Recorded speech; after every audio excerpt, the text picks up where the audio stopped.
prune that. And then what we have here, this pole, we have this stalk here, and that's going to die back to there, and that will allow, that's dead material that's still attached to live material, so that's an opening for pests and diseases to be able to get into your tree. So when you prune a tree, prune it back to the branch that's beforehand, or some sort of branch that comes off it, or to back to the next bud. So you can see that there's a bud there, or that branch there. So you can prune that there, then that way that will callus over, and that will heal over, and you won't have an exposed open wound, which is open to the disease.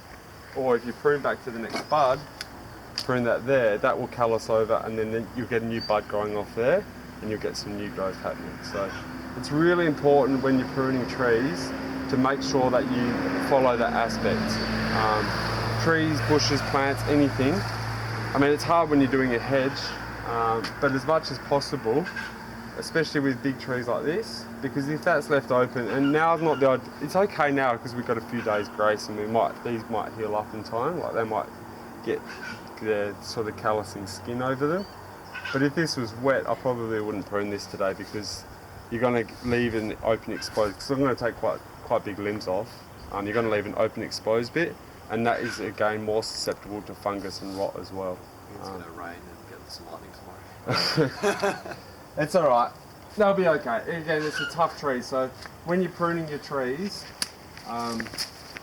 you prune your citrus after they're fruited, because if this is fruiting and then it's getting limbs taken off and it's got to use up energy to heal that, and it's using up energy to fruit. It takes an enormous amount of energy for a tree to fruit and to flower.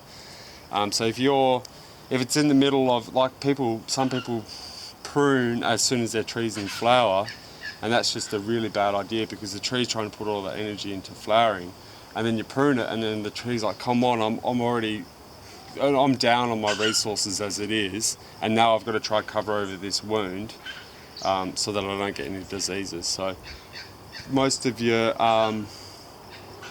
deciduous trees, you prune them sort of in autumn after they've lost their leaves, or just before they lose their leaves if they're not fruiting, and then your citrus, you prune them after they've fruited.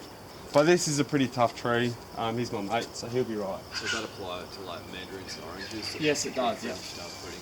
Yeah, once they finish fruiting, and then you prune it. Yeah. Is there a grace period? Can I prune it all any time up towards spring, or is it it's best to prune it in spring.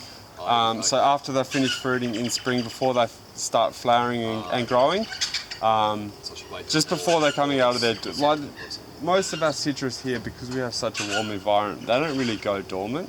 Like you can see that orange there, it's got new growth coming on the top of it, and we're in the guts of winter at the moment, so like you wouldn't think it's a winter's day today. So we're pretty lucky here in that you can get away with it here.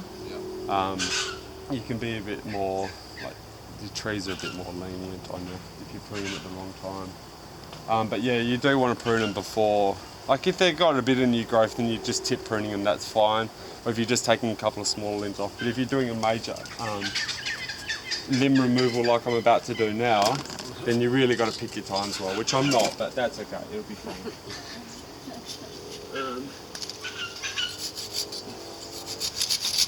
I did just fertilise these trees a couple of days ago, and it should be fine.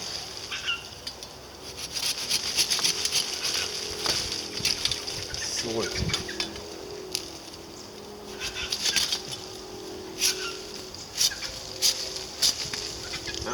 You can see there. Anyone want a lime? Yeah, I can see. Anyone want a lime? vodka at home?